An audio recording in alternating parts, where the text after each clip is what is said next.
Welcome to the Deep Dive. We look closely at source material, sometimes unexpected sources, to find useful insights. Today, it's the lyrics from a song, Root Bound by Alison McLean. Simple, but surprisingly deep. Yeah, it's a really interesting piece to treat this way. We're basically looking at these song lyrics as like a condensed philosophy, almost a little instruction manual, you could say. It offers three main arguments or pieces of advice, all circling back to one core idea. And that core idea is really our mission for this deep dive, isn't it? It's a hammered home in the song. What does it actually mean for us in our lives to follow that command? Don't become root bound. Well, the starting point is the literal meaning from gardening. A plant gets root bound when its roots fill the pot entirely. They get so dense they can't grow anymore, can't absorb water or nutrients. They essentially suffocate themselves in that confined space. Right. And the song immediately takes that image and applies it to us, to human potential, warning against stagnation. But the structure of the song itself seems important in how it delivers that warning. It's not subtle. Not at all. That core phrase, don't become root bound, isn't just repeated, it's built up. It becomes this insistent chant. You hear lines like, everybody now, and that sort of please say you. It makes it feel communal, urgent. Like a shared responsibility almost. Exactly. The chorus isn't just a catchy hook. It anchors everything. It tells you, this is the central message. Pay attention, don't get stuck. Okay, so let's break down the advice the song gives for avoiding that state. Verse by verse seems like the way to go. The first piece of advice seems to be all about perspective, how we frame things internally. That's right. The first verse tackles how we limit ourselves through our own perceptions, particularly around change or perceived loss. And it uses a really common physical change to illustrate the point. Hair loss, specifically. Yeah, that line is arresting. It completely reframes it. We're not bald.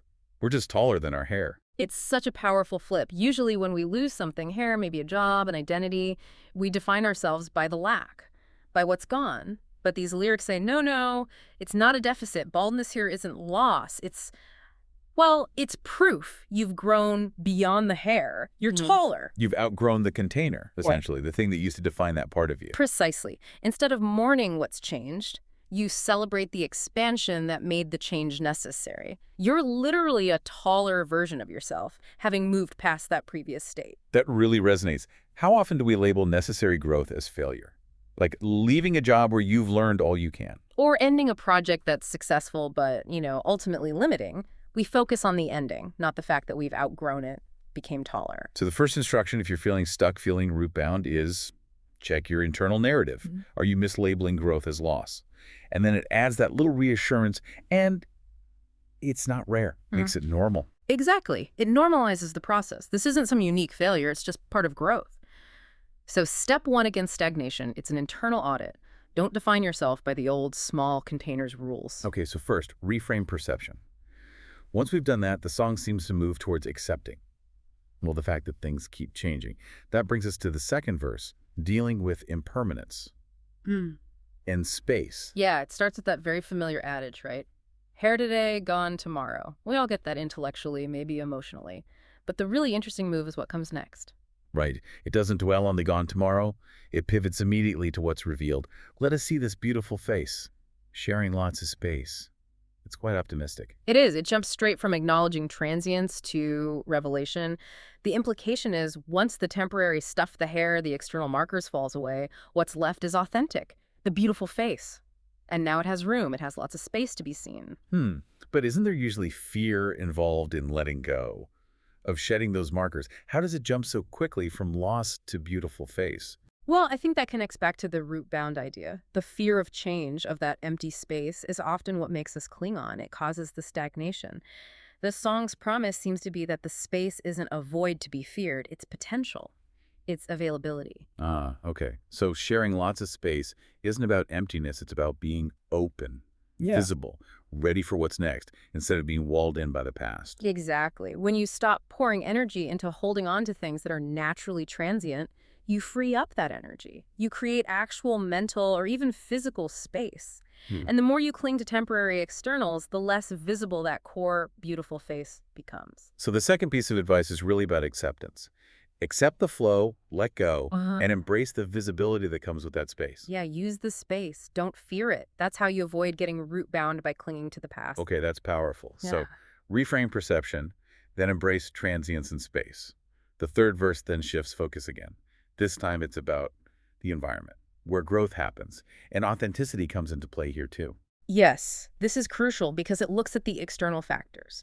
It draws a really clear contrast between a place where growth is stifled and a place where it can thrive. It starts with the negative example. Yeah, Grass doesn't flourish on active streets. and think about what an active street could symbolize today. Constant pressure, right? Nonstop demands, digital noise, maybe a hyper-competitive workplace or social scene? Yeah, survival mode, not flourishing mode. Exactly. You might survive on the active street, but you won't flourish. Flourishing needs, well, not constant traffic and defense. It needs some peace, some nourishment.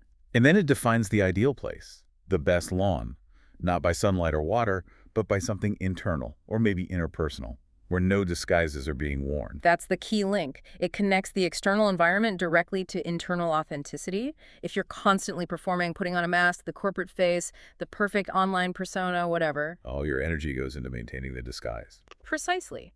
It's maintenance, not growth. That energy is tied up.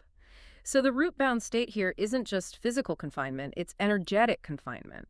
Every disguise is like another root tying you down, stopping you from expanding. So the lesson is pretty blunt. Choose your ground carefully. You can try to grow anywhere, but you'll only flourish where you can be authentic, where you don't have to waste energy on pretending. That's the essence of it.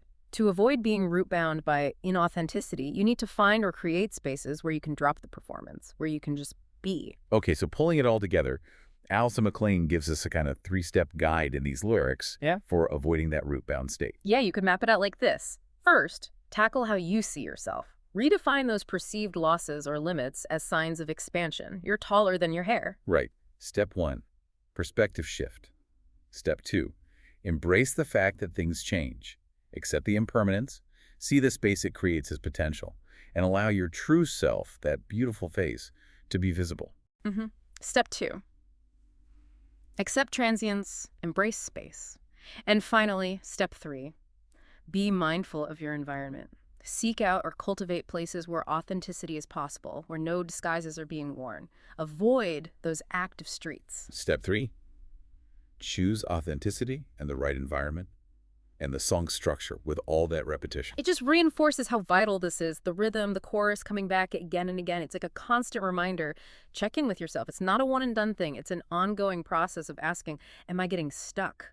Am I becoming root-bound right now? It really is amazing how much practical wisdom is packed into these few lines of a song. It gives you things you can actually think about and apply. It's a fantastic little roadmap for staying dynamic, for continuous growth, and it defines that ideal state not as some fixed goal, but as a way of being. The best lawn where no disguises are being worn. That's the condition for flourishing. Which leaves us with a final thought for you, the listener, to take away, especially thinking about that third piece of advice. The lyrics warn, the grass doesn't flourish on active streets.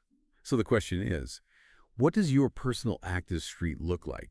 Is it the pressure at work, the endless scroll online, social demands, and maybe more importantly, what's one small disguise, just one little mask you wear on that street that you might be willing to set aside this week, just to see if your own grass might start to flourish a little more?